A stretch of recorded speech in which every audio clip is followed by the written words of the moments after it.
Hello students, welcome to our YouTube channel एग्जामोस्फेयर।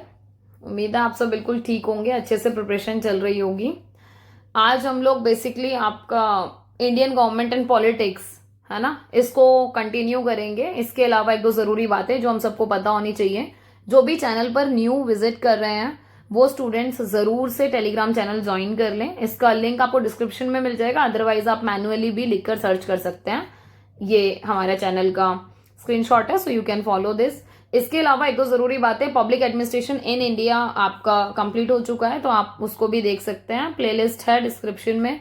Constitutional values and fundamental duties, ये वैक का subject है, सो ये आप इसको आराम से देख सकते हैं, बहुत ईजी लैंग्वेज में समझाया गया है। अभी कंटिन्यू हमारी दो सीरीज चल रही हैं, India foreign policy and Indian government and politics. ये फॉरेन पॉलिसी वाली बस लास्ट वीडियो बचती है, वो बहुत जल्दी अपलोड हो जाएगी, सो इसका सिलेबस कंप्लीट हो जाएगा। इंडियन गवर्नमेंट एंड पॉलिटिक्स चल रहा है, ठीक है। इसके अलावा आप एक दो जो इंपॉर्टेंट बातें हैं वो ध्यान रख लो। आप लोगों की डेट शीट रिलीज हो चुकी है ना।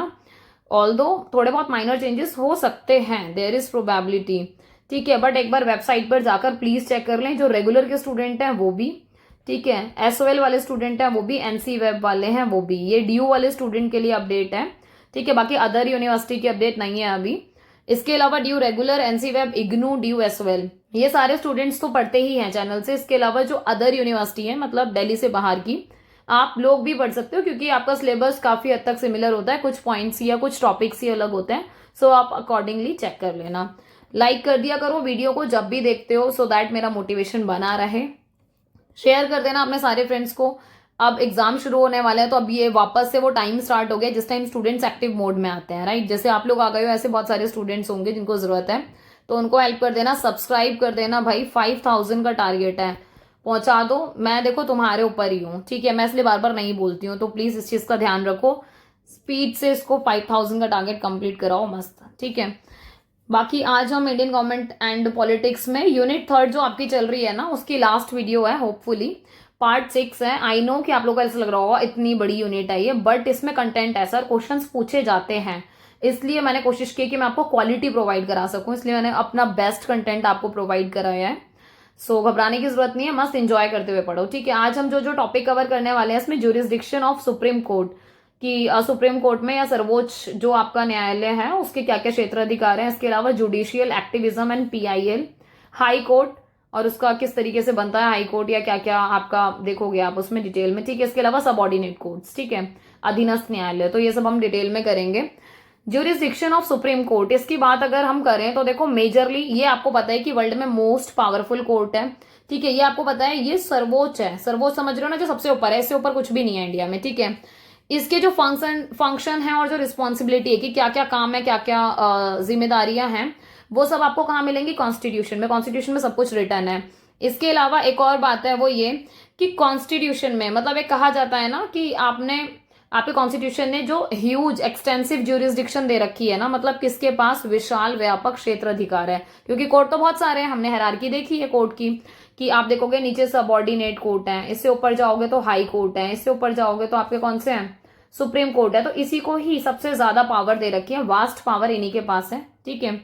एक चीज और है, ये ओनली फेडरल कोर्ट नहीं है, फेडरल कोर्ट तो है ही, साथ साथ ये फाइनल कोर्ट है अपील करने के लिए। कहने का मतलब हम सबऑर्डिनेट कोर्ट में गए, कोई फैसला हुआ, हमारी फेवर में नहीं आया, हमारे पास चांस है हम हाई कोर्ट जाएंगे, यहां भी हमारे फेवर में नहीं आया तो हम सुप्रीम कोर्ट जाते हैं, ठीक है। और सुप्रीम कोर्ट में भी जो डिसीजन आया, अगर आपको लगता है वापस से रिव्यू करने की जरूरत है, वापस यहाँ अपील कर सकते हो, तो ये अपील खाली सुप्रीम कोर्ट में हो सकती है, समझ रहे हो। अदरवाइज यहाँ सिंगल टाइम में तो फिर आपको ऊपर ही जाना पड़ेगा, ऊपर जाना पड़ेगा मतलब ऊपर वाले कोर्ट में जाना पड़ेगा, ठीक है। वहां ऊपर जाने की बात नहीं करी, डोंट वरी, है ना। अभी हमें बहुत सारे काम करने हैं, हम सबके ड्रीम है जो हम सबको फुलफिल करने हैं मिलकर, ओके। सो कंटिन्यू करते हैं इसी को। एक चीज और है, जैसे हमारा इंडिया में फाइनल कोर्ट है ना या अपील का सुप्रीम कोर्ट, ऐसे ही ब्रिटिश में भी हाउस ऑफ लॉर्ड है, उसको बोल देते हैं, ठीक है। एक बात और, आप ये देखो, अगर कॉन्स्टिट्यूशन में कोई भी बात लिखी हुई है, ठीक है, कि कुछ भी लिखा हुआ है आपके कॉन्स्टिट्यूशन में और मुझे समझ नहीं आ रहा कि भाई ये क्या लिखा है, मैं कंफ्यूज हूं, तो इस चीज को मतलब कौन समझाएगा। तो अब ये देखो, जिन्होंने कॉन्स्टिट्यूशन लिखा वो लोग तो है नहीं अब जो वो समझा पाए, तो ये आपने अथॉरिटी किसको दे रखी है, सुप्रीम कोर्ट को। सुप्रीम कोर्ट ही है जो फाइनल इंटरप्रेटर है, मतलब अंतिम व्याख्याकार है, कि अगर कोई भी बात लिखी होगी तो सुप्रीम कोर्ट उसके ऊपर अपनी टिप्पणी देगा, अपनी एक्सप्लेनेशन देगा। इसके साथ साथ फंडामेंटल राइट्स की गारंटी कौन लेता है, इसका गारंटर कौन है, आपका सुप्रीम कोर्ट है। तभी आपने सुना होगा ना ये सारी चीजें। और देखो ये चीज ऐसी कॉमन है जो हम सबको पता होनी चाहिए और पता होगी भी, आई एम श्योर कि चाहे साइंस का स्टूडेंट हो, चाहे कॉमर्स का, चाहे आर्ट्स का, हम तीनों को पता है, क्योंकि हमने 10th तक की चीजें हम ऑलरेडी पढ़ के आ चुके हैं कि अगर आपके फंडामेंटल राइट का उल्लंघन हो रहा है या फिर वायलेशन हो रहा है तो आप भाग के कहां जाओगे, सुप्रीम कोर्ट जा सकते हो सीधा सीधा। आपको ये हायरार्की फॉलो नहीं करनी कि आप सबसे पहले लोअर कोर्ट जाओगे, फिर हाई कोर्ट जाओगे, फिर सुप्रीम कोर्ट, ना, यहां आप सीधा अप्रोच कर सकते हो, ठीक है। इसके अलावा देखो कुछ कुछ पावर और ज्यूरिस्डिक्शन है सुप्रीम कोर्ट की, ठीक है। सो उसको क्लासिफाई किया गया है डिफरेंट डिफरेंट पार्ट्स में, तो उसको एक बार ही देखते हैं कौन कौन से पार्ट हैं। देखो ओरिजिनल ज्यूरिस्डिक्शन होती है जिसको मूल क्षेत्राधिकार बोल देते हैं, अपीलेट ज्यूरिस्डिक्शन, अपीलीय क्षेत्राधिकार। नेक्स्ट है आपका एडवाइजरी ज्यूरिस्डिक्शन, सलाहकार क्षेत्राधिकार। फिर पावर ऑफ जुडिशियल रिव्यू, मतलब न्यायिक समीक्षा की शक्ति। ये सब हम एक्सप्लेन करेंगे डिटेल में, सो डोंट वरी, ओके।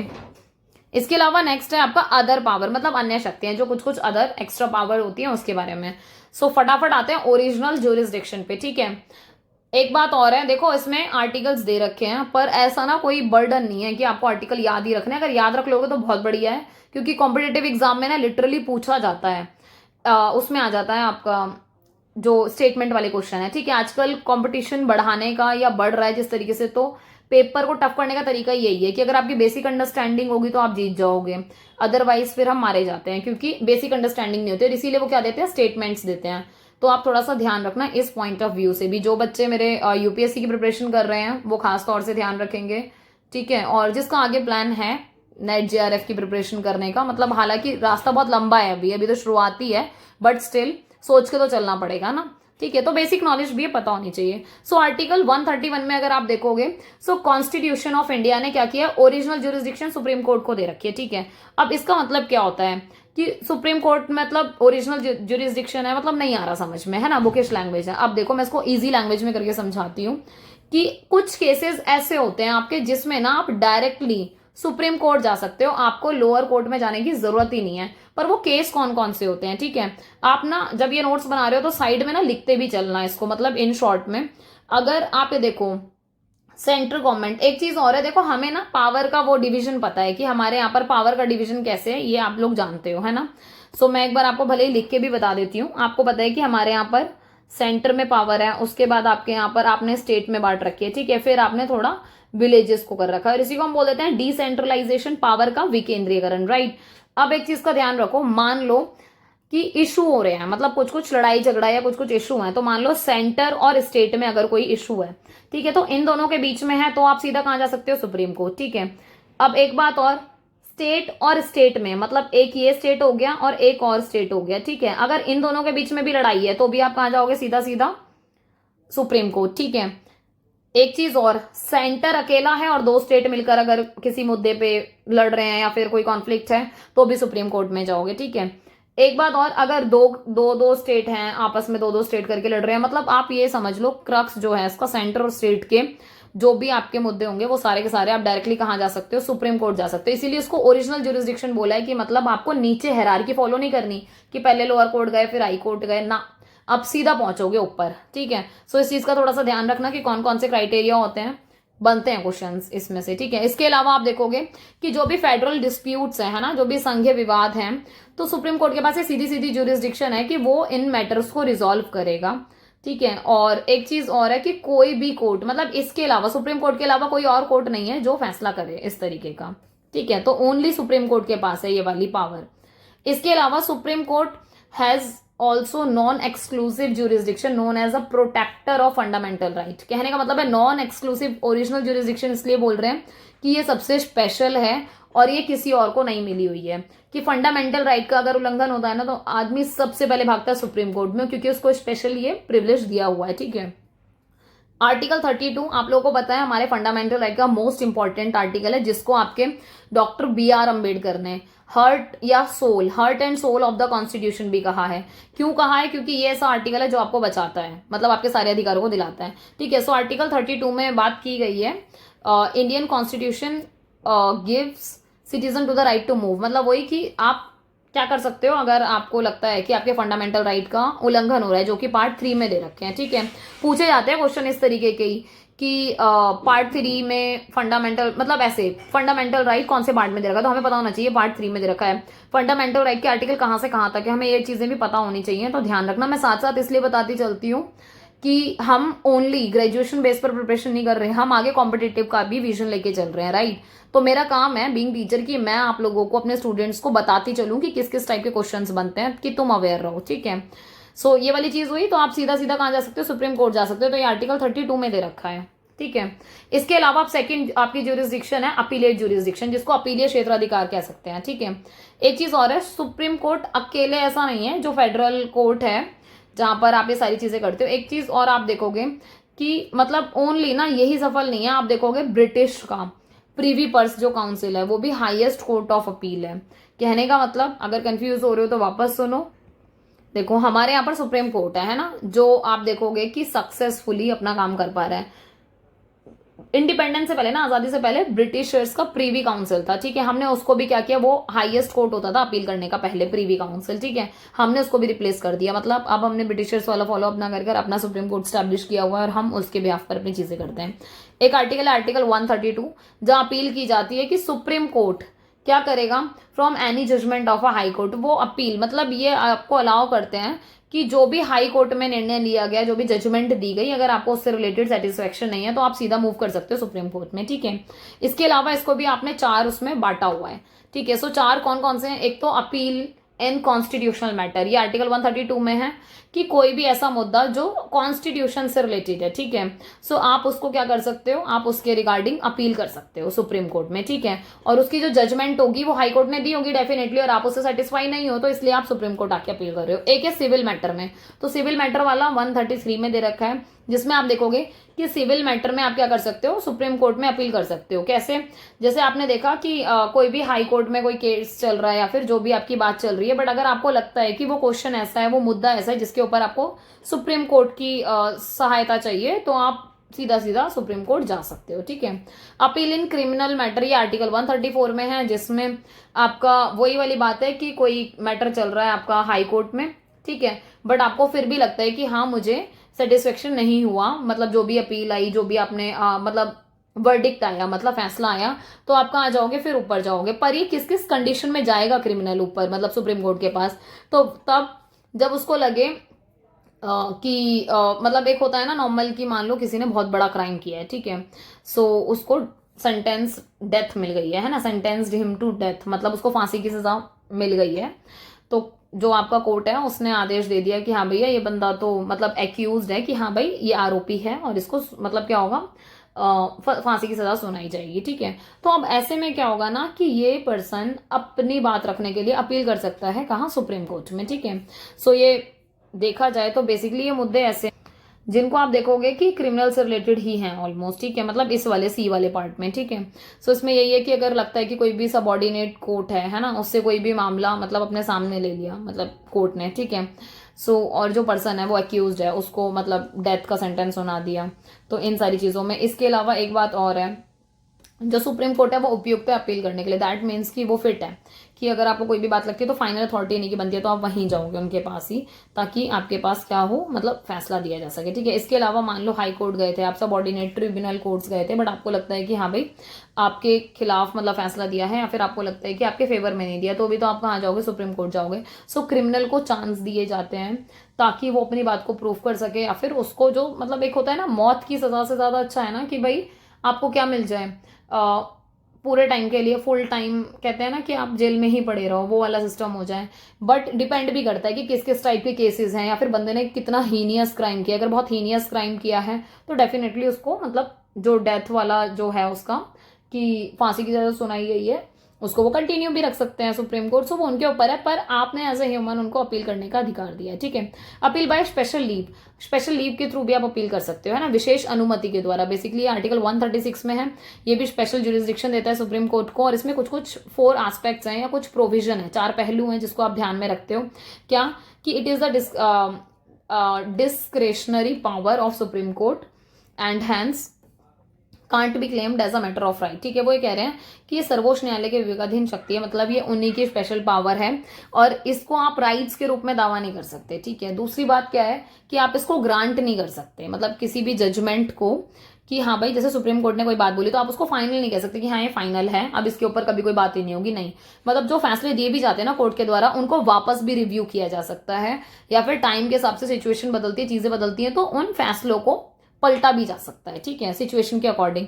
इसके अलावा आप ये देखोगे बहुत सारे ऐसे मैटर हैं, जैसे कॉन्स्टिट्यूशनल मैटर हो गए, civil, criminal, labour, advocates, income tax, revenue, इन सबसे जो भी रिलेटेड मैटर है वो भी आपके स्पेशल लीव में आते हैं। ठीक है, नेक्स्ट है आपका एडवाइजरी ज्यूरिसडिक्शन। ठीक है, एक चीज और, आई थिंक इसमें हमने 4 पॉइंट्स पढ़ने थे बट यहाँ 3 है, फोर्थ ना आपका मतलब रह गया, मिस हो गया।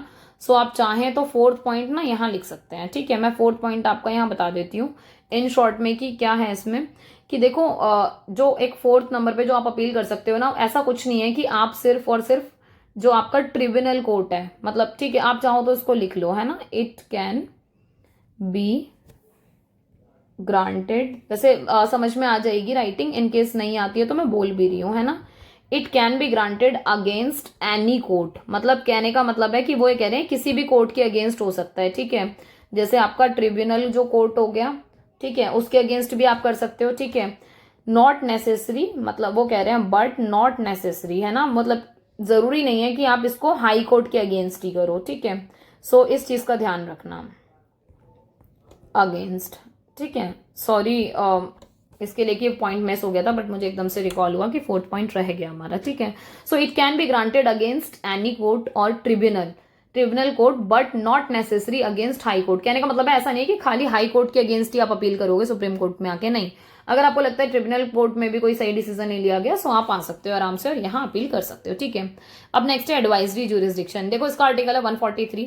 इसमें क्या है कि कॉन्स्टिट्यूशन प्रोवाइड करता है the president to seek the opinion, मतलब अगर प्रेसिडेंट को जरूरत है कि किसी मुद्दे के ऊपर उनको सुप्रीम कोर्ट की एडवाइस चाहिए तो वो ले सकते हैं आराम से। ठीक है, तो कौन कौन सी 2 कैटेगरी हैं जिसके ऊपर आपका जो राष्ट्रपति है वो एडवाइस ले सकते हैं, तो वो 2 कैटेगरीज कौन कौन सी हैं। एक तो ये कि अगर कोई भी ऐसा क्वेश्चन है जो लॉ से और फैक्ट ऑफ पब्लिक इंपॉर्टेंस से रिलेटेड है, मतलब कानूनी या सार्वजनिक महत्व के तथ्य से रिलेटेड है, तो तब सुप्रीम कोर्ट से आप एडवाइस ले सकते हो एज अ प्रेसिडेंट।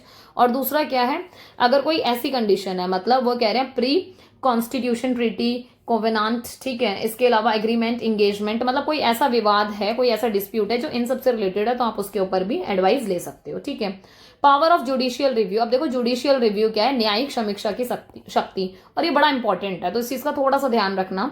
ठीक है, इसमें क्या है कि सुप्रीम कोर्ट को ये पावर दी हुई है कि वो रिव्यू कर सकता है किसी भी जजमेंट को, मतलब सिंपल वर्ड में अगर देखा जाए तो रिव्यू करना, मतलब कि अगर आपने खुद भी कोई फैसला दिया है ना और आपको लगता है कि हाँ भाई टाइम के हिसाब से, जैसे आपने 1 साल पहले कोई फैसला दिया है, 4 महीने पहले कोई फैसला दिया है as a supreme court, but आपको लगता है अब कि हाँ यार सिचुएशन अलग है, या फिर ये वाली भी चीज हो सकती है। ठीक है, सो क्या है कि आप अपने ही फैसले को पलट सकते हो, रिव्यू कर सकते हो, उसमें कोई चीज घटा या बढ़ा सकते हो। ठीक है, बस परिस्थितियों और सर्कमस्टांसेस बहुत मैटर करेंगे, ध्यान रखना। इसके अलावा जो जुडिशियल रिव्यू है ना, वो एक ऐसी पावर है जो सुप्रीम कोर्ट को ही दी गई है कॉन्स्टिट्यूशनली। ठीक है, एक चीज और है, आप ये वाली चीज देखोगे कि इनके पास ये पावर है कि ये केंद्र और राज्य सरकार दोनों के आदेशों को मतलब देख सकते हैं, मतलब एग्जीक्यूटिव ऑर्डर जो है, लेजिस्लेटिव ऑर्डर जो है, सो ये जो पावर है ना, मतलब एग्जीक्यूटिव ऑर्डर हो गए आपके, लेजिस्लेटिव नॉर्म्स हो गए। ठीक है, सो आप इनके मतलब जो कहते हैं ना कि इनको भी जांच करने की पूरी आपके पास पावर है। ठीक है, नेक्स्ट है on examination if they are found to be volatile of the constitution, है ना, अगर उनको लगता है कि भाई ये वॉलेटाइल है, मतलब अगर कोई भी संविधान की कोई ऐसी चीज है जिसका उल्लंघन किया है ना, या फिर अल्ट्रा वायर्स बोल देते हैं इसको। ठीक है, तो इसको वो मतलब कोई लॉ बनाया, आसान शब्दों में समझो, बुकिश लैंग्वेज तो तुम पढ़ ही लोगे। ठीक है, मान लो कोई लॉ बनाया या फिर कोई भी ऐसे रूल रेगुलेशन चल रहे हैं जो ऐसा लगता है कि भाई संविधान को फॉलो नहीं कर रहे या संविधान से ऊपर जा रहे हैं, ठीक है, उल्लंघन कर रहे हैं उसका। ठीक है, सो सुप्रीम कोर्ट के पास ये पावर है, वो उसको अनकॉन्स्टिट्यूशनल, इलीगल, इनवैलिड, नल या वॉइड कर सकते हैं, और ये अथॉरिटी सिर्फ और सिर्फ सुप्रीम कोर्ट के पास है और किसी के पास नहीं है। ठीक है, नेक्स्ट है आपका जो सुप्रीम कोर्ट है वो इंटरप्रेटर होता है, ये बात हमने पहले पढ़ी थी कि वो फाइनली जो व्याख्या करेगा, एक्सप्लेनेशन देगा, जो भी कॉन्स्टिट्यूशन में लिखी है वो कौन करेगा, आपका सुप्रीम कोर्ट करेगा। ठीक है, इसके अलावा और क्या है, वो और क्या क्या फंक्शन करते हैं हमने देखा कि कोर्ट ऑफ अपील भी है ये कंट्री में। ठीक है, जैसे सिविल और क्रिमिनल मैटर है तो वो भी इन्हीं के पास आस लगा के बैठते हैं कि कोई भी मुद्दा होता है तो हर बंदा फाइनल अपील के लिए कहाँ जाएगा, सुप्रीम कोर्ट जाएगा। ठीक है, इसके अलावा आप ये भी देखोगे कि सुप्रीम कोर्ट ना, मतलब सुप्रीम कोर्ट में आप अपील कर सकते हो विदाउट एनी लिमिटेशन, मतलब कोई ऐसी लिमिटेशन नहीं है। पर हाँ ये है कि आप बस इस चीज का ध्यान रखोगे कि वो मुद्दा ऐसा हो कि वो सुप्रीम कोर्ट जाने लायक हो, ठीक है। एक चीज और है, decision not only of any court but also of any tribunal, मतलब एक बात और वो कह रहे हैं कि जो ट्रिब्यूनल कोर्ट्स होते हैं ना, उनके मुद्दों को भी आप लेकर सुप्रीम कोर्ट जा सकते हो। ऐसा कुछ कंपल्शन नहीं है कि हाई कोर्ट से ही आप सीधा वहां जाओगे, ठीक है। सो ये आपके वो थे, फोर्थ वाला था, ठीक है। अदर अदर पावर में क्या क्या आता है कि देखो सुप्रीम कोर्ट के पास और भी बहुत सारी अदर पावर होती हैं। जैसे आप देखोगे कि कोई भी डिस्प्यूट हुआ प्रेसिडेंट के इलेक्शन से रिलेटेड, वाइस प्रेसिडेंट के इलेक्शन से रिलेटेड, ठीक है। सो ओरिजिनल और फाइनल अथॉरिटी किसकी है? सुप्रीम कोर्ट की। ये चीज हमें थोड़ी सी पता होनी चाहिए। इसके अलावा कोई कोर्ट पेंडिंग चल रहे हैं हाई कोर्ट्स में, ठीक है, या फिर कोई ऐसे ऐसे मुद्दे हैं जो उनको लगता है कि भाई बहुत लंबा टाइम खिंच रहा है, तो सुप्रीम कोर्ट खुद से भी मतलब विड्रॉ कर सकते हैं उन केसेस को, हाई कोर्ट से लेकर उन कोर्ट्स को खुद भी सॉल्व कर, मतलब उन केसेस को खुद भी सॉल्व कर सकते हैं, ठीक है। एक चीज और है, अगर कोई केस ऐसा है जो अपील का पेंडिंग पड़ा है, ठीक है, हाई कोर्ट के पास, या फिर एक हाई कोर्ट से दूसरे हाई कोर्ट ही नाच रहा है वो केस, तो फिर ऐसे केसेस में भी मतलब सुप्रीम कोर्ट इंटरफेयर करके उसको सॉर्ट आउट करा सकते हैं। आर्टिकल 141 में देखोगे तो लॉ एंड ऑर्डर की बात हो रही है कि जो भी मतलब सुप्रीम कोर्ट जजमेंट देते हैं वो सारे कोर्ट्स पर ही लागू होता है। मतलब ऐसा कुछ नहीं है कि अगर कोई मतलब कोई फैसला ऐसा दिया कि हाई कोर्ट ने कुछ दिया था, सुप्रीम कोर्ट ने उस फैसले को पलट दिया, ठीक है, तो ऐसा नहीं है कि वो सिर्फ पर्टिकुलर उस केस के लिए फॉलो हो रहा है। मतलब इस टाइप की कंडीशन पूरी कंट्री में कहीं भी बनेगी, वो हर जगह फॉलो अप होगी, ठीक है। नेक्स्ट है अब आपका वो वाला अपील वाला टॉपिक खत्म हुआ। अब नेक्स्ट है आपका judicial activism and PIL, public interest litigation बोल देते हैं इसको, ठीक है। ये आपको फुल फॉर्म यहाँ दिख जाएगी इस इमेज में भी। हिंदी में बोलते हैं न्यायिक सक्रियता और जनहित याचिका। बहुत इंपॉर्टेंट है, हम सबको इसके बारे में नहीं पता होगा, आज जान लो कि कितनी इंपॉर्टेंट चीजें हैं, ठीक है। जो कॉन्सेप्ट है जुडिशियल एक्टिविज्म का, ये एक्चुअली इनोवेट हुआ या फिर डेवलप हुआ USA से। और हमारा रहता है ना हमेशा कि हम ईगर लर्नर हैं, हम हमेशा सीखने को तैयार रहते हैं बीइंग कंट्री। तो हम कोशिश क्या करते हैं कि जिस भी कंट्री की हमें जो चीजें अच्छी लगती है हम कोशिश करते हैं हम उसको अडॉप्ट करते हैं अपने यहाँ पर, मतलब वही वाली बॉडीज क्रिएट करते हैं या फिर कमिटीज के थ्रू उन सब चीजों को लेके आते हैं, क्योंकि वो चीज कहीं ना कहीं बहुत ज्यादा जरूरी होती है हमारे लिए, ठीक है। एक चीज और है, ये जुडिशियल एक्टिविज्म का जो कॉन्सेप्ट है वो मिड 1970s में इंडिया के अंदर इंट्रोड्यूस हुआ। और किसके टाइम पर, तो कौन कौन जस्टिस थे उस टाइम पर, तो bye justice VR Krishna Iyer, justice PN Bhagwati, justice O Chinnappa Reddy and justice DA Desai, ठीक है। सो ये थोड़ा सा ध्यान रखना इंपॉर्टेंट है, थोड़ा सा बेसिक चीजें हैं, तो पता हो शॉर्ट नोट्स में आ जाएगा, तो इंट्रोडक्शन में आप ये चीजें ना लिख के आओगे ताकि आंसर अच्छा फ्रेम हो, तो इनको ऐड कर लेना जरूर अपने नोट्स में। इसके अलावा देखो जुडिशियल एक्टिविज्म का मतलब क्या होता है, इसका मतलब होता है कि प्रोएक्टिव रोल प्ले करता है जुडिशरी में। कहने का मतलब ये है कि आपके जो नागरिकों के राइट्स को प्रोटेक्ट करने की जो बात हो रही है, ठीक है, या फिर सोसाइटी में जस्टिस को प्रमोट करने के लिए। देखो एक सीधी सी बात है, बहुत नॉर्मल लैंग्वेज में समझो तो आप अगर गांव की बात करते हो तो गांव में ना हर बंदा डरता है कोर्ट कचहरी के नाम से, ठीक है, और हर बंदे के पास इतने सोर्स नहीं होते कि वो आकर शहरों के चक्कर काटे और फिर कोर्ट्स में अपील करें, जो भी है। तो ऐसे मुद्दे जो मतलब छोटे छोटे लेवल पर सुलझाए जा सकते हैं, तो जुडिशियल एक्टिविज्म और PIL इन दो के थ्रू होता है, ठीक है। एक बात और है, आप इसमें और भी चीजें देखोगे जो आपको और समझ में आएंगी, खाली इतना ही नहीं है इसका मतलब। एक चीज और है कि अगर आपको लगता है कि जुडिशरी आपका मेजर रोल प्ले कर ही रही है, ठीक है, आप ये देखो कि समाज में ये ऐसे केसेस को भी उठा उठा के लेके आते हैं जो लोग खुद से अपील नहीं कर सकते, ठीक है, तो इनके बिहाफ पर कोई और भी अपील कर सकता है। ऐसी बहुत सारी परिस्थितियां होती है ना कि विमेन्स के साथ कुछ हो रहा है, चाइल्ड्स के साथ कोई अब्यूज हो रहा है, तो वो खुद से तो आगे नहीं करेगा, बट अगर आपको लगता है किसी साथ गलत हो रहा है तो आप उसके नाम पर PIL दायर कर सकते हो, सिंपल, ठीक है।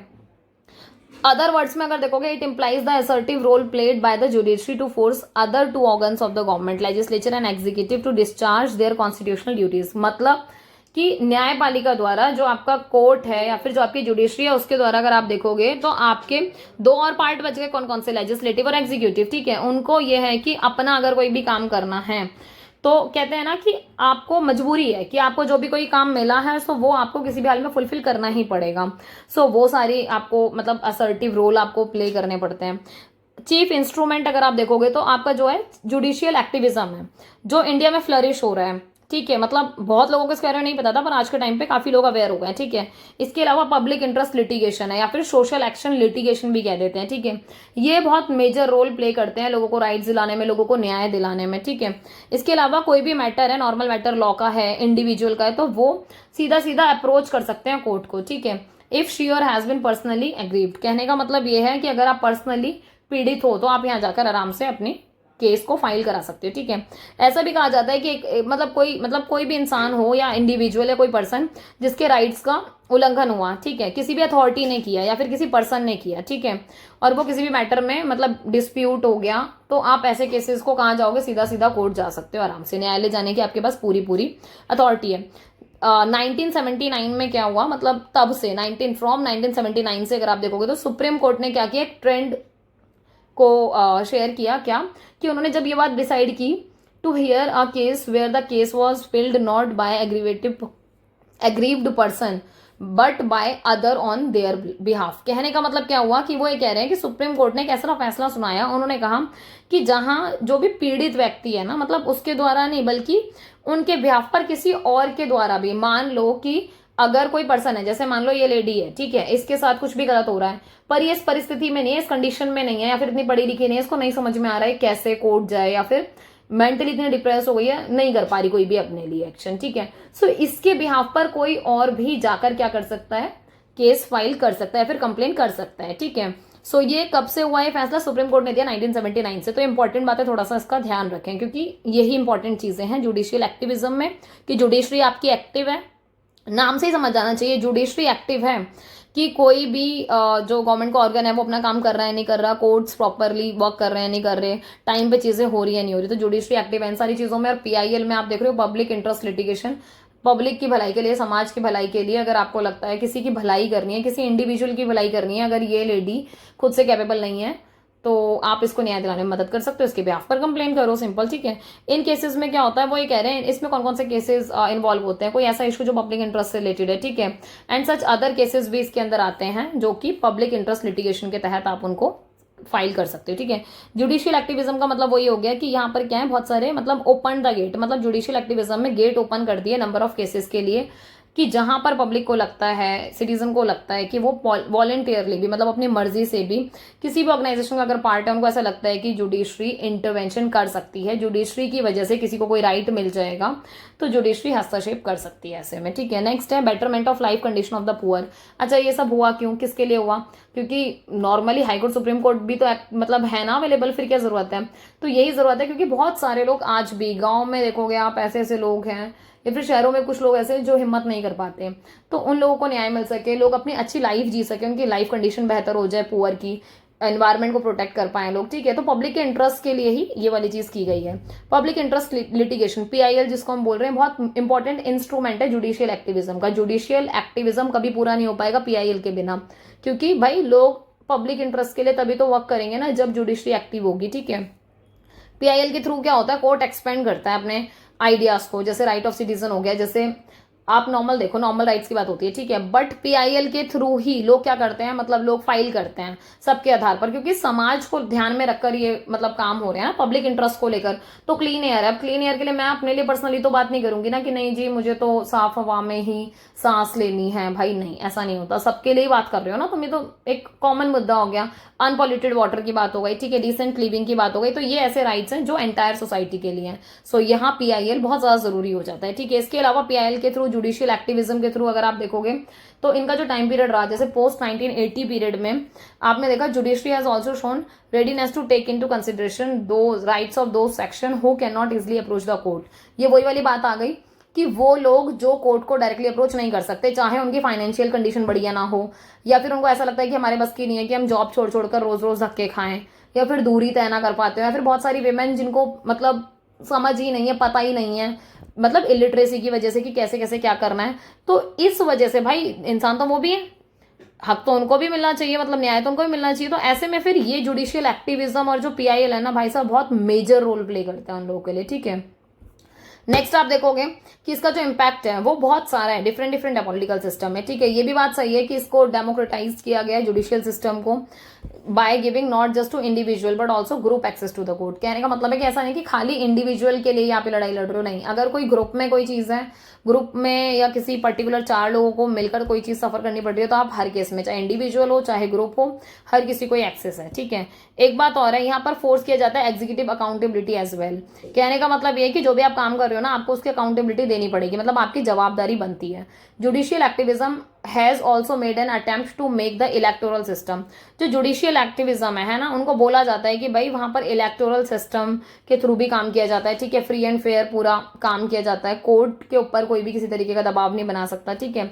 इसके अलावा court ask candidate contesting election to file affidavits indicating their assets and income. कहने का मतलब ये कि अगर कोई ऐसा मुद्दा है जहां पर कोर्ट को जरूरत है डिटेल्स लेने की, ठीक है, जैसे मान लो इलेक्शन वाली बात हो गई, ठीक है, इलेक्शन में जो बंदे कंटेस्ट करते हैं या फिर जो भी बंदे खड़े होते हैं, ठीक है, तो राजनीति में आने के लिए भाई हर बंदे को पहले क्या होता था, नॉर्मल, पहले ना इतने नॉर्म्स नहीं थे कि आप नॉर्मल खड़े हुए, हाँ भी चीजें हो गई, बट आज के टाइम पे क्या है ना, आपको अपने एफिडेविट्स को फाइल करना पड़ता है, मतलब प्रॉपर एक फॉर्म फिल होता है, आपको बताना होता है कि आपके पास इतनी प्रॉपर्टी है, आपके पास इतनी इनकम है, ताकि आपका एक रिकॉर्ड मेंटेन रहे, ठीक है। सो ये भी एक इंपॉर्टेंट है। इसके अलावा ये जो कैंडिडेट है ना, disclose affidavit there educational qualification, आपको अपने एजुकेशन क्वालिफिकेशन को भी ऐड करना पड़ेगा, ताकि जो लोग आपको इलेक्ट कर रहे हैं उनको आपके बारे में जानकारी तो हो कि हाँ भाई हमारा जो नेता है इसके पास ये इसका बैकग्राउंड है, ऐसी ऐसी चीजें हैं, इतना पढ़ा लिखा है, फिर वो उसके हिसाब से अपना चूज करेंगे, ठीक है। इसके अलावा नेगेटिव साइड भी है कभी कभी अगर देखा जाए तो, जैसे large number of public interest litigation, PIL को लोग फाइल करते हैं, ठीक है। आइडिया क्या है इनका कि भैया हमें प्रोएक्टिव जुडिशरी चाहिए, मतलब प्रोएक्टिव जुडिशरी है ना, एक तरीके से अगर आप कोर्ट जाते हो तो वो तारीख पे तारीख वाला सिस्टम हो जाता है। सो दे जस्ट वांट कि हम ऐसे मुद्दे जो बहुत ज्यादा इंपॉर्टेंट है तो हम उनको लेकर आ सके, है ना, जहां आप सबके लिए सोच रहे हो, ठीक है। तो फर्स्ट प्लेस क्या है, इट हैज इनकम्बर द कोर्ट। कहने का मतलब है कि कहीं ना बोझिल कर दिया गया है, मतलब इतनी सारी बेमतलब की भी PIL दायर कर करके कि बर्डन में एक दबा दिया, ठीक है। सेकेंडली क्या है, जो जुडिशियल एक्टिविज्म है वो थोड़ी सी ब्लर्ड है, लाइक मतलब इनके बीच में थोड़ी सी ना वो लाइन उतनी ज्यादा ना डिस्टिंक्शन नहीं है, मतलब आपको अलग अलग वो सेपरेटिज्म नहीं दिखता। जैसे एक हाथ पे आप देखोगे एग्जीक्यूटिव लेजिस्लेचर है, ठीक है, और अदर पे देखोगे तो कोर्ट खुद से इन्वॉल्व हो जाते हैं कुछ कुछ क्वेश्चंस में जो भी एग्जीक्यूटिव से रिलेटेड होते हैं, तो मतलब चीजें ना थोड़ी सी इंटरलिंक ओवरलैप हो जाती हैं जबरदस्ती की, तो ये थोड़ी सी प्रॉब्लम्स भी हैं। कुछ लोगों को ये भी लगता है जो जुडिशियल एक्टिविज्म है ना, वो कहीं ना कहीं बैलेंस बना के मतलब उसको रखने की जरूरत है जो आपके सरकार के 3 अंग है उनके बीच में, ठीक है। सो ये भी एडवाइस है। सो ये आपका वो PIL वाला मुद्दा खत्म हुआ और जुडिशियल एक्टिविज्म। अब हम आते हैं हाई कोर्ट के ऊपर, ठीक है। हाई कोर्ट, अब देखो हाई कोर्ट आपको ये पता है कि स्टेट की जुडिशरी सिस्टम में आता है, मतलब जो आपके उच्च न्यायालय बोल देते हैं हाई कोर्ट को, हर राज्य के पास है, ठीक है। बट ऐसा भी नहीं कि हर राज्य के पास एक सिंगल अपना है, कुछ कुछ ऐसे भी आपके हाई कोर्ट मिलेंगे जहां 2 स्टेट ने मिलकर कंबाइन एक ही हाई कोर्ट को मतलब फॉलो अप किया हुआ है, ठीक है। ऐसे भी आपको एग्जांपल्स दिखेंगे इसमें, तो इस चीज का ध्यान रखना। कभी स्टेटमेंट में पूछ लिया जाए कि क्या इंडिया के अंदर हर स्टेट का अपना अपना है, तो कुछ कुछ मतलब पूरा अपना अपना नहीं है, क्योंकि कुछ कुछ ऐसे स्टेट हैं जो आपस में शेयर कर रहे हैं, ठीक है। मैं तुम्हें बता ही दूंगी, पर अगर तुम्हें पता है तो वीडियो पॉज करो और कमेंट्स करो कि ऐसे कौन से स्टेट हैं जो सेम हाई कोर्ट को फॉलो करते हैं, ठीक है। I will wait for your comment और मैं पक्का उसके ऊपर रिप्लाई करूंगी, और मुझे बहुत खुशी होगी कि एटलीस्ट आप अवेयर हो। नहीं भी पता है तो भाई गूगल करके करो, कोई दिक्कत नहीं है, बट एटलीस्ट याद रह जाएंगी वो चीजें, ठीक है। इसीलिए मैं बोलती हूँ गूगल करके भी कमेंट करोगे तो भी चलेगा, कोई दिक्कत नहीं, पर करो, थोड़ा सा इंटरेक्टिव बनाओ, ठीक है। इसके अलावा जो ऑर्गेनाइजेशन है, जो फंक्शन है, इसके बारे में कहां से कहां दे रखा है, आर्टिकल 214 से 231 में दे रखा है। आर्टिकल 214 कहता है कि there shall be a high court for each state, हर स्टेट के पास एक हाई कोर्ट होना चाहिए, ठीक है। Every state in India has a high court, हर स्टेट के पास हाई कोर्ट है। अब देखो यहाँ ना कंफ्यूज मत होना, मैंने कहा ये 2 स्टेट है, ये A स्टेट है, B स्टेट है, इनके पास हाई कोर्ट है, पर है तो दोनों के पास ही ना, ऐसा तो नहीं कह सकते ना B के पास नहीं है। अरे है तो ना, मतलब सेम ही हाई कोर्ट को आप शेयर कर रहे हो ना, पर है तो सही ना, कोई ऐसा स्टेट नहीं होगा जिसके पास नहीं होगा, तो इस चीज को ओवरलैप मत करना, ठीक है। सेपरेट हाई कोर्ट नहीं है, ये ध्यान रखना, ठीक है। सो इनको कॉन्स्टिट्यूशनल स्टेटस मिला हुआ है। टोटल इंडिया में 24 हाई कोर्ट्स हैं, ठीक है, जिनमें से 6 हाई कोर्ट हैं जो कॉमन है। कॉमन का मतलब समझ रहे हो, जो 2-2 स्टेट मिलकर क्या कर रहे हैं, शेयर कर रहे हैं उसको। इसके अलावा पार्लियामेंट के पास भी ये पावर है कि वो क्या कर सकती है, स्टैब्लिश कर सकती है कॉमन हाई कोर्ट को 2 या 2 से ज्यादा स्टेट के लिए। ये बात कब हुई, 7 जो आपका 7th कॉन्स्टिट्यूशन अमेंडमेंट है वहां हुई। जैसे आप देखोगे पंजाब और हरियाणा का कॉमन हाई कोर्ट है, सिमिलरली असम, नागालैंड, मेघालय, मणिपुर, त्रिपुरा, इन सब के भी कॉमन हाई कोर्ट्स हैं, ठीक है। अगर आप यूनियन टेरिटरी के केस में देखोगे तो पार्लियामेंट में by law extend jurisdiction of high court, मतलब पार्लियामेंट के पास ये पावर है कि वो ज्यूरिसडिक्शन हाई कोर्ट की एक्सटेंड कर सकती है, ठीक है, और एक्सक्लूड भी कर सकती है jurisdiction of high court from any union territory, मतलब जब उनको लगे तो वो उसको एक्सक्लूड कर सकते हैं, जब उसको लगे तो वो एक्सटेंड कर सकती है। पार्लियामेंट हाई कोर्ट को क्रिएट भी कर सकते हैं, इस चीज का थोड़ा सा ध्यान रखना कि अगर उनको लगे तो वो क्रिएट भी कर सकते हैं हाई कोर्ट को किसी यूनियन टेरिटरी के लिए स्पेशली, ठीक है। दिल्ली एक यूनियन टेरिटरी, ठीक है, जिसका अपना सेपरेट हाई कोर्ट है, ठीक है। Kerala high court has jurisdiction over Lakshadweep. अब देखो यहाँ मिल कैसे रहे हैं, केरला एक स्टेट है आपका, लक्षद्वीप आपका क्या यूनियन टेरिटरी, ठीक है, तो इनको इसकी ज्यूरिसडिक्शन दे रखी है। मद्रास हाई कोर्ट की ज्यूरिसडिक्शन कहाँ ओवर जा रही है, पौंडीचेरी, ठीक है। मुंबई हाई कोर्ट की over Dadar Nagar Haveli. Punjab high court over Chandigarh, ठीक है, क्योंकि पंजाब हाई कोर्ट और हरियाणा का आपका चंडीगढ़ में कॉमन है, ठीक है। Kolkata high court over Andaman Nicobar. So कहने का मतलब है इस तरीके से इनकी ज्यूरिसडिक्शन एक्सपेंड होती है, इंपॉर्टेंट है, ध्यान रखना, ठीक है। अब हाई कोर्ट बनता कैसे है, संरचना कैसे है, इसकी कंपोजिशन कैसे है। देखो हाई कोर्ट के लिए ऐसा कुछ है नहीं कि कोई मिनिमम नंबर ऑफ जजेस होने चाहिए, मतलब कोई ऐसी आपने सीमा नहीं रखी मिनिमम के लिए, ठीक है। प्रेसिडेंट डिसाइड करते हैं, ठीक है, कि मतलब जो भी आपके जजेस हैं, नंबर ऑफ जजेस in each high court time to time, कि भाई एक हाई कोर्ट में कितने जजेस कैसे कैसे होने चाहिए, इन अकॉर्डिंगली सिचुएशन के अकॉर्डिंगली प्रेसिडेंट डिसाइड कर लेते हैं, ठीक है। जो चीफ जस्टिस ऑफ इंडिया है, भाई देखो जो चीफ जस्टिस है वो सबसे ऊपर टॉप मोस्ट अथॉरिटी होती है कोर्ट में, ठीक है। तो चीफ जस्टिस ऑफ ऐसे ही आपके देखो एक होता है चीफ जस्टिस ऑफ इंडिया, वो सबसे ऊपर है। अब एक है chief justice of high court, ठीक है, ये इनको कौन अपॉइंट कर रहे हैं, प्रेसिडेंट आपके अपॉइंट कर रहे हैं, और किसके साथ कंसल्ट करके, क्योंकि प्रेसिडेंट अपनी मर्जी से तो करेंगे नहीं, तो CJI chief justice of India के साथ उनसे एडवाइस लेकर उनसे बातचीत करके तब chief justice of high court को क्या किया जाता है, अपॉइंट किया जाता है, ठीक है। ऐसे ही जो आपके गवर्नर ऑफ द स्टेट हैं, ठीक है, who is actual real executive head of the state. जबकि देखा जाए तो जो आपके गवर्नर है ना वो प्रेसिडेंट की तरह ही वर्क करते हैं ना स्टेट में भी, तो वो एक्चुअल और रियल एग्जीक्यूटिव है हेड ऑफ द स्टेट के। आप इसके अलावा और देखो इन अपॉइंटिंग द जजेस, जब जजेस को आप अपॉइंट कर रहे होते हो तो president is required to consult the CJI. President अपनी मर्जी से नहीं करेंगे, वो सिर्फ अपॉइंट करेंगे, उनके पास ये पावर है, पर किससे कंसल्ट करके, chief justice of high court से, है ना, कि बहुत जरूरी है कि आप एडवाइस लेके उस काम को करो। इसके अलावा जो हाई कोर्ट के जजेस हैं, है ना, नॉर्मली वो जो अपना ऑफिस अटेन करते हैं वो एज ऑफ 62 तक करते हैं, ठीक है। सो ये वाली चीज थोड़ी सी हमें पता हो कि 62 की एज तक क्या करते हैं वो अपना पद को, मतलब अपने जो ऑफिसर्स को अटेन करते हैं, फिर अपना पद धारण करते हैं। इसके अलावा मान लो he can vacate the seat by resigning, मान लो कि किसी को रिजाइन देना है तो वो रिजाइन दे सकता है, पर किसको देता है, ऐसे क्वेश्चन बनते हैं कि जो हाई कोर्ट के जजेस हैं वो किसको रिजाइन देंगे, तो भाई साहब किसको देंगे, प्रेसिडेंट को देंगे, ठीक है। He can also Venkat the seat being appointed a जज ऑफ द सुप्रीम कोर्ट। अब देखो ऐसे में क्या होता है कि सर्वोच्च न्यायालय के जो आपके जज होते हैं, ठीक है, उनको नियुक्त होने के लिए या फिर आपके जो प्रेसिडेंट है वो क्या करते हैं, ट्रांसफर भी कर देते हैं दूसरे हाई कोर्ट से जजेस को, ऐसी परिस्थिति में, ठीक है। इसके अलावा जज को रिमूव भी किया जाता है, किसके, कौन रिमूव करता है, किसके पास अथॉरिटी है, प्रेसिडेंट, ठीक है। और किस ग्राउंड पे, ऐसा तो है नहीं कि मन नहीं कर रहा है या फिर अच्छा नहीं लग रहा, पर्सनल दुश्मनी है तो कर दिया, नहीं, कुछ कुछ इसके बेसिस होंगे। तो किस ग्राउंड पे, मिसबिहेवियर, मिस कैपेसिटी, सेम है सुप्रीम कोर्ट जज, है ना, कि अगर आप लगता है कि क्षमता ही नहीं है, मिसबिहेव किया है, दुर्व्यवहार किया है, ठीक है, तो ऐसी कंडीशन में क्या किया जाएगा, रिमूव कर देंगे प्रेसिडेंट जी। इसके अलावा आप आ जाओ क्वालिफिकेशन ऑफ जज पे, क्या क्या क्वालिफिकेशन होती है। देखो आर्टिकल 217(2) में दे रखा है कि हाँ भाई हाई कोर्ट के जज के पास क्या क्या क्वालिफिकेशन होनी चाहिए। सबसे बड़ी बात, इंडिया के नागरिक होने चाहिए, सिटीजन ऑफ इंडिया होने चाहिए, ठीक है। इसके अलावा जुडिशियल ऑफिस में या फिर मतलब टेरिटरी ऑफ इंडिया में उन्होंने 10 साल काम किया हो कम से कम, ठीक है, इस चीज का ध्यान रखा जाए।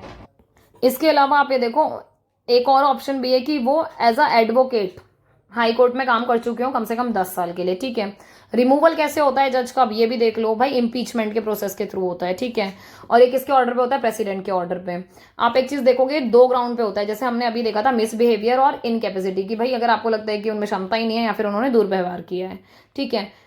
अब एक और बात कि ये रिमूवल का जो प्रोसेस है वो होता कैसे है ना, तो आप इसको किसी भी हाउस में इनिशिएट कर सकते हो, मतलब चाहे लोकसभा में चाहे राज्यसभा में, पर दोनों ही हाउस से होकर इम्पीचमेंट का प्रोसेस होगा।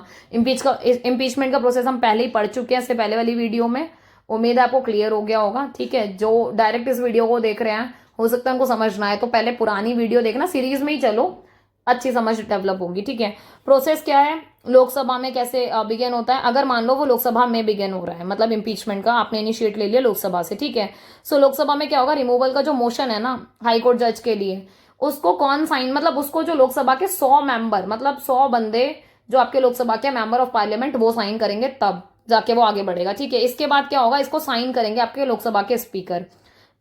लोकसभा के स्पीकर के पास ये पूरी पावर है कि वो इसको एडमिट भी कर सकते हैं, मतलब वो साइन भी कर सकते हैं और वो साइन करने से मना भी कर सकते हैं, ठीक है। अगर उन्होंने एडमिट कर दिया तो ऐसे में क्या होगा कि स्पीकर ने एक 3 मेंबर की कमेटी बनानी है फिर, ताकि वो इसको इन्वेस्टिगेशन कर सके। मतलब ऐसा भी तो हो सकता है ना भाई कि कोइंसिडेंस 100 बंदे साइन कर दें पर अल्टीमेटली वो बात सही ना हो, तो इसके लिए फिर 3 मेंबर्स की कमेटी बनाई जाएगी, फिर वो बैठकर पूरा इन्वेस्टिगेशन करेंगे, ठीक है, पूरी जांच करेंगे, फिर आगे बढ़ाएंगे। कमेटी में कौन कौन शामिल होगा, CJI, chief justice of India, ठीक है, या फिर जज of a supreme court, supreme court के जो जज होते हैं आपके वो, chief justice of a high court के भी चीफ जस्टिस होंगे, ठीक है। फिर डिस्टिंग्विश्ड जूरिस्ट, कहने का मतलब है एक प्रतिष्ठित न्यायविद, मतलब जिनकी बहुत अच्छी इमेज होगी, उन्होंने बहुत अच्छे अच्छे अपने करियर में फैसले लिए होंगे, जो विवादित मुद्दे होंगे उनके ऊपर, ठीक है। तो जो कैपेबल बंदा होगा वो। इसके अलावा जब ये कमेटी अगर मान ले कि हाँ भाई जो आपके जो जज हैं वो गिल्टी हैं, या फिर उन्होंने मिसबिहेवियर किया, या फिर वो मतलब उनके अंदर ये क्षमता नहीं है, इनकैपेसिटी है, ठीक है। सो ऐसे में क्या होगा, लोकसभा से ये मोशन आगे मूव हो जाएगा, ठीक है। लोकसभा इसके ऊपर प्रस्ताव करेगी कि हाँ भाई ये चीज ठीक है। सो ऐसे में लोकसभा से पास होगा स्पेशल मेजोरिटी के साथ। उसके बाद फिर ये जाएगा राज्यसभा में। ये ध्यान रखना, स्पेशल मेजोरिटी से पास हो रहा है मोशन। जैसे ही राज्यसभा में पास होगा, वहां भी स्पेशल मेजोरिटी से पास होगा, ठीक है। फिर इसको प्रेसिडेंट को रिप्रेजेंट किया जाएगा, ठीक है, और मतलब प्रेसिडेंट को एड्रेस किया जाएगा कि हाँ भाई रिमूवल ऑफ द जज जो है वो इस तरीके से, और प्रेसिडेंट फिर पास करेगा इस ऑर्डर को, जज को रिमूव करके, ठीक है। ये था लोकसभा वाली प्रोसेस। अगर राज्यसभा में होता है, देखो सेम प्रोसेस ही होगा, पर कुछ कुछ चीजें अलग हो जाएंगी। जैसे यहाँ पे क्या होगा, 50 मेंबर के साइन चाहिए होंगे, जबकि वहां पर 100 के चाहिए थे, ठीक है। वहां पर आपने स्पीकर को दिया था, यहाँ पर चेयरमैन ऑफ राज्यसभा को दोगे। राज्यसभा के चेयरमैन के पास भी सेम पावर है कि वो चाहे तो उसको एडमिट कर ले, वो चाहे तो उसको एडमिट ना करे। एक बात और, बहुत सारे बच्चों की बात अब क्लियर होगी, जो चेयरमैन होते हैं ना राज्यसभा के, वो आपके वाइस प्रेसिडेंट ऑफ इंडिया ही होते हैं। एक्स ऑफिसो पोस्ट होती है ये, तो ये हमें पता होना चाहिए कि राज्यसभा के चेयरमैन कौन होंगे, जो तुम्हारे वाइस प्रेसिडेंट होंगे, ठीक है। और ये बताना प्रेजेंट टाइम में कौन है तुम्हारे राज्यसभा के चेयरमैन, ठीक है, या फिर इनडायरेक्टली बोला जाए तो वाइस प्रेसिडेंट कौन है। कमेंट्स करना, आई विल वेट, ठीक है। If it has been admit, मान लो इन्होंने भी एडमिट कर लिया, तो सेम 3 बंदों वाली कमेटी बनेगी। देखो प्रोसेस सारा सेम है, बस यहाँ 50 मेंबर और वहां 100 मेंबर था, ठीक है। कमेटी में भी वही सेम बात होगी, CJI होंगे, या फिर जज ऑफ सुप्रीम कोर्ट होंगे, chief justice of high court होंगे, और एक जूरिस्ट होंगे जो डिस्टिंग्विश होंगे, मतलब जो नामी काफी वो बंदे होंगे, ठीक है, जज होंगे, सॉरी, ठीक है। कमिटी ने अगर फाइन कर लिया कि हाँ भाई गिल्टी है मिसबिहेवियर के बिहाफ पर, या फिर कैपेसिटी मतलब इनकैपेसिटी है कि भाई क्षमता ही नहीं है उनके अंदर, तो क्या होगा, ये कंसिडरेशन मोशन में जाएगा आगे, फिर वापस ये स्पेशल मेजोरिटी से पास होगा, और फिर ये लोकसभा में रिप्रेजेंट होगा। तो ये वाइस वर्सा हो गया। बस वो बंदे वाली बात थी कि वहाँ 50 मेंबर ऑफ पार्लियामेंट साइन कर रहे हैं, मतलब राज्यसभा में, और वहां पर कौन कर रहे हैं, तुम्हारे 100 कर रहे हैं। बस इस चीज का ध्यान रखना, ठीक है। ऐसे ही जब ये लोकसभा में पास हो जाएगा स्पेशल मेजोरिटी के साथ, तो फिर प्रेसिडेंट के पास जाएगा। पर ये चीज सेम है, चाहे लोकसभा में इनिशिएट कर लो चाहे राज्यसभा में, फाइनल कहाँ जाएगा, प्रेसिडेंट के हाथ में जाएगा, और प्रेसिडेंट फिर ऑर्डर दे देते हैं जज को रिमूव करने का, ठीक है। ज्यूरिसडिक्शन क्या है हाई कोर्ट की, ओरिजिनल जो ज्यूरिसडिक्शन है हाई कोर्ट की, फंडामेंटल राइट के इन्फोर्समेंट के ऊपर तो है ही है कि हाँ भाई फंडामेंटल राइट को इन्फोर्स कराना है आपको। इसके अलावा क्या है कि कोई भी डिस्प्यूट है इलेक्शन से रिलेटेड, है ना, union election to union, state legislature, jurisdiction over revenue matter also, मतलब इलेक्शन से रिलेटेड कोई डिस्प्यूट हो गया यूनियन और स्टेट लेजिस्लेचर का, ठीक है। इसके अलावा रेवेन्यू मैटर से रिलेटेड कोई बात हो गई, राजस्व मामले से रिलेटेड, तो उन सब के ऊपर हाई कोर्ट की ज्यूरिसडिक्शन जाती है। इसके अलावा क्रिमिनल और सिविल मैटर के ऊपर भी इनकी ज्यूरिसडिक्शन है, ठीक है। अगर क्रिमिनल मैटर है तो सारी की सारी जो अपील है, जितने भी आपके सेशन जज ने जो भी आपके फैसले दिए हैं, ठीक है, अगर आपको लगता है कि हाँ भाई वो सही नहीं है, तो आप ऊपर जा सकते हो हाई कोर्ट में।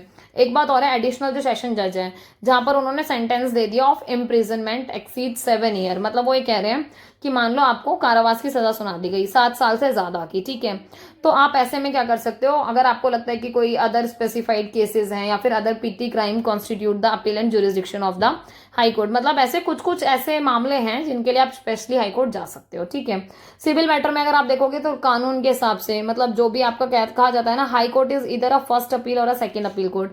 या तो मान लो सिविल मैटर है तो आप सीधा भी ना सबऑर्डिनेट मतलब कोर्ट ना जाकर सीधा हाई कोर्ट जा सकते हो, तो हो जाएगा फर्स्ट अपील वाला केस। सेकंड अपील कैसे होगा कि पहले आप नीचे गए मतलब सबऑर्डिनेट में, फिर आप ऊपर आए हाई कोर्ट में, ठीक है, तो 7 अपील वो सेकंड अपील वाला हो जाता है, ठीक है। इसके अलावा हाई कोर्ट के पास रिट्स इशू करने के राइट्स होते हैं कि अगर उनको लगता है फंडामेंटल राइट्स को आपको लागू कराना है, एनफोर्समेंट कराना है, तो आप आदेश जारी कर सकते हो एज अ हाई कोर्ट, ठीक है। नेक्स्ट है आपका जो रिट की ज्यूरिसडिक्शन है हाई कोर्ट की, वो वाइडर है देन द सुप्रीम कोर्ट। ये बहुत इंपॉर्टेंट बात है, इतनी इंपॉर्टेंट बात है कि हम इसको इग्नोर नहीं कर सकते। कहने का मतलब है कि जो रिट की ज्यूरिसडिक्शन है ना हाई कोर्ट के पास बहुत ज्यादा है, वाइडर है, ज्यादा वैल्यूएबल है, सुप्रीम कोर्ट के पास भी नहीं उतने, ठीक है।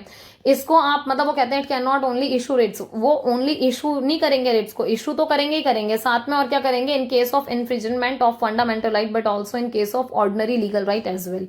वो ये कह रहे हैं जैसे फंडामेंटल राइट के मामले का अगर उल्लंघन हुआ है लीगल राइट का, तो वो उनके खिलाफ भी अपनी क्या कर सकते हैं, ज्यूरिसडिक्शन रखते हैं या फिर अपने फैसले दे सकते हैं। हाई कोर्ट के पास ये पावर होती है कि वो क्या होता है, सुपरिंटेंडेंस होता है ओवरऑल अदर कोर्ट्स, कहने का मतलब है जितने भी कोर्ट हैं जो उनसे नीचे हैं उन सबके ऊपर वो कहते हैं ना सुप्रिटेंडेंट है, मतलब कि एक तरीके से सबसे सुप्रीम है जो छोटे कोर्ट्स हैं आपके, है ना। और वो ये कह रहे हैं कि एक्सेप्ट दोज, पर हाँ कुछ कोर्ट्स को छोड़कर, जैसे एक्सेप्ट मतलब छोड़ देना, किन को छोड़कर, जैसे आपके मार्शल वाले हो गए, है ना, आर्म्ड फोर्स हो गए, मार्शल कोर्ट्स होते हैं ना आर्मी वालों के, उनको छोड़कर, वो उसमें नहीं आते, ठीक है। इसके अलावा ये रूल्स को फ्रेम कर सकते हैं, इशू कर सकते हैं ज्यूरिसडिक्शन को टाइम टू टाइम, अगर इनको लगता है कि हाँ भाई कहीं पर जरूरत है तो। स्पीडियर जुडिशियल रेमेडी, कहने का मतलब है कि अगर इनको लगता है मार्गदर्शन की जरूरत है तो ये दिशा निर्देश बनाकर नियम जारी कर सकते हैं, ठीक है। इसके अलावा इनके पास पावर होती है कि ये केसेस को ट्रांसफर कर सकते हैं सबॉर्डिनेट कोर्ट से, अगर इनको लगता है तो ये अपने पास उन केस को मतलब केसेस को ले सकते हैं। इसके अलावा इंटरप्रिटेशन कर सकते हैं सबॉर्डिनेट के कोर्ट में, अगर कोई बात हुई तो इनको लगता है तो ये हाई कोर्ट में आकर, मतलब हाई कोर्ट इसको जुरिस्डिक्शन रखता है कि वो अपनी बात इंटरप्रेट कर सकता है, उस बात को समझा सकता है, अपने पॉइंट ऑफ व्यू रख सकता है, ठीक है। नेक्स्ट इनके पास ये भी पावर है कि अपॉइंट करते हैं officer and servant of the high courts, high courts के जो ऑफिसर है, अधिकारी हैं, सेवक हैं, उनको भी नियुक्त करने की शक्ति रखते हैं, ठीक है। अब बात आई सबॉर्डिनेट कोर्ट की, ये भी हायरार्की का पार्ट है, क्योंकि आपको पता है हाई कोर्ट से नीचे होते हैं सबॉर्डिनेट कोर्ट, ठीक है। हर स्टेट डिवाइडेड है अलग अलग डिस्ट्रिक्ट में, और हर डिस्ट्रिक्ट डिवाइडेड है किस में है, मतलब हर जो डिस्ट्रिक्ट है वहां पर सबकी अपनी अपनी डिस्ट्रिक्ट कोर्ट होती है, ठीक है, जहां पर आप क्या कर सकते हो, अपनी बातें पहुंचा सकते हो। तो कहने का मतलब वो डिस्ट्रिक्ट कोर्ट हो गया ना एक तरीके से, ठीक है। डिस्ट्रिक्ट कोर्ट के अंदर भी ना बहुत सारे सेवरल लोअर कोर्ट होते हैं छोटे छोटे, जैसे आप एडिशनल देखोगे, सब एडिशनल डिस्ट्रिक्ट कोर्ट हो गया, सब कोर्ट हो गया, ठीक है। मनसिफ मजिस्ट्रेट कोर्ट हो गया, court of special judicial magistrate of class 2, ठीक है। ऐसे ही आप मजिस्ट्रेट ऑफ क्लास 1 हो गया, तो मतलब इस तरीके के आपको फैक्ट्री एक्ट, लेबर लॉ से रिलेटेड मजिस्ट्रेट हो गया, मतलब ऐसे बहुत सारे ना छोटे छोटे पार्टीशन दिखते हैं, ब्रांचेस दिखती हैं, ठीक है। नेक्स्ट आप ये देखोगे बॉटम में, अगर देखोगे आप तो इस हायरार्की में सबॉर्डिनेट होते हैं, फिर उससे ऊपर सबॉर्डिनेट कोर्ट किसको बोलते हो, पंचायत कोर्ट को, जैसे न्याय पंचायत हो गया, ग्राम पंचायत हो गया, पंचायत अदालत हो गया, है ना। They are not consider as a court, आप इनको ओरिजिनली कोर्ट नहीं बोलते हो, ठीक है, पर ये काम तो वही करते हैं ना, जैसे क्रिमिनल कोर्ट जुरिस्डिक्शन, जैसे कि पूरा का पूरा काम या जैसे इनके फैसले वैसे ही मान्य होते हैं जैसे कि आपके कोर्ट में होते हैं, ठीक है। फंक्शन जो है डिस्ट्रिक्ट कोर्ट का, कहा जाता है कि वो अपील को हियर करते हैं, मतलब वो सुनवाई करते हैं फ्रॉम सबॉर्डिनेट कोर्ट से, कोई सबॉर्डिनेट कोर्ट से आए तो डिस्ट्रिक्ट जज में जाकर वो बात कर सकता है, ठीक है।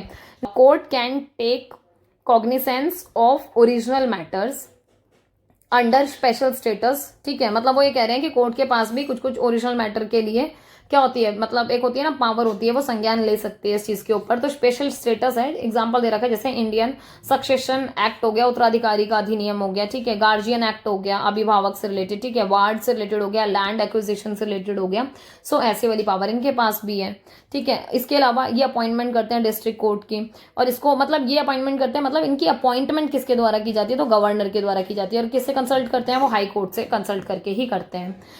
बाकी आप ये देखोगे इसमें इसकी एलिजिबिलिटी कौन है, मतलब कौन रखता है अपॉइंटमेंट के लिए, कि जो मतलब एक एडवोकेट रह चुके हो या फिर 7 साल के लिए उन्होंने एज अ वकील काम किया हो, ठीक है, और एज अ ऑफिसर सर्व किया हो यूनियन और स्टेट गवर्नमेंट में, कहीं भी चलेगा, ठीक है। इसके अलावा हाई कोर्ट एक्सरसाइज करती है अपनी पावर डिस्ट्रिक्ट कोर्ट के ऊपर, ठीक है, और जो सबॉर्डिनेट कोर्ट है, क्योंकि अपने से नीचे वाले कोर्ट पे ही करोगे ना, ऊपर तो नहीं जाओगे, ठीक है। किस किस मैटर पर, पोस्टिंग का कोई मैटर है, प्रमोशन का कोई मैटर है, लीव से रिलेटेड है, ठीक है, तो जितनी भी ये सारी चीजें स्टेट जुडिशियल सर्विस से उनसे रिलेटेड ये सारे के सारे मैटर यहाँ देखे जाते हैं, ठीक है।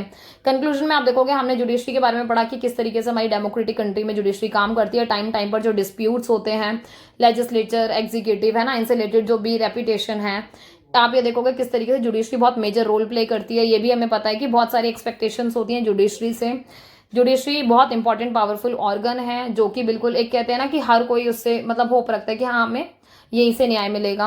दूसरी बात ये कि आप ये देखोगे जुडिशरी बिल्कुल इंडिपेंडेंस तरीके से, फेयरनेस तरीके से काम करती है। जुडिशरी के पास ये पावर है कि कॉन्स्टिट्यूशन में जो भी बातें लिखी हैं उसको वो इंटरप्रेट कर सकते हैं, तो नई नई इंटरप्रिटेशन भी निकल निकल के आती हैं, लोगों के राइट्स को प्रोटेक्ट करती हैं। इसके अलावा बहुत सारे आपके कोर्ट्स हैं जो आपने देखे जो मिलकर काम करते हैं, ठीक है। एक चीज और है कि जो इनके फैसले हैं, जो इनकी बातें हैं, वो हर जगह लागू होती है, हर जगह, ठीक है। जुडिशियल रिव्यू होता है कि अगर इनको लगता है कि कोई भी लोअर कोर्ट ने कोई फैसला दिया है जो सही नहीं है तो वापस से रिव्यू कराया जा सकता है। इवन सुप्रीम कोर्ट के खुद के फैसले को भी लोग वापस अपील कर सकते हैं कि आप एक बार वापस से देख लें, तो वापस से उसको रिव्यू किया जा सकता है, ठीक है। एक चीज और है, कॉन्स्टिट्यूशन ने इनको क्या किया है, मतलब इनको ही पावर दिया है ना कि ये लीगल इंस्ट्रूमेंट है एक तरीके से, ठीक है। सो ये सारी चीजें जुडिशियल जो रिव्यू है, आप देखोगे कि इन्होंने बेसिक स्ट्रक्चर और feature of the constitution India का भी बड़ा ध्यान रखा है, क्योंकि ये सारी चीजें बहुत ज्यादा मैटर करती हैं जब आप जुडिशरी की बात करते हो, ठीक है। सो बेसिकली हमारी ये जो आपकी यूनिट 3 थी ना, ये कंप्लीट हो चुकी है, ठीक है। सो उम्मीद है आप लोगों को बहुत अच्छे से समझ में आया होगा। इन केस कोई डाउट है सो आप कमेंट्स छोड़ सकते हैं। इसके अलावा कोशिश ये रहेगी मेरी कि इसके जो बाद वाली यूनिट्स हैं मैं उनको और थोड़ा रैपिडली कवर करूं। आप लोग इनको शुरू से एंड तक कंटिन्यू फॉलो अप करें। नोट मेकिंग ना साथ साथ करते रहना, ठीक है। चाहे शॉर्ट्स, मतलब बिल्कुल एक होता है ना शॉर्ट में बनाओ, अपने शॉर्ट एंड क्रिस्प नोट बनाओ, आराम से प्रिपरेशन करो, ठीक है। बाकी thank you so much last तक बने रहने के लिए। वीडियोस लाइक कर देना, शेयर कर देना, सभी फ्रेंड्स को सब्सक्रिप्शन का टारगेट है 5000 का पहुंचा देना आराम से। आराम से मतलब भाग के जल्दी, है ना, समझते हो ना मेरी बातों को, ठीक है। इसके अलावा टेलीग्राम चैनल जरूर से ज्वाइन कर लेना। बाकी मिलते हैं नेक्स्ट वीडियो में बहुत जल्द। तब तक के लिए पढ़ते रहो, आगे बढ़ते रहो, ध्यान रखो अपना। Bye bye.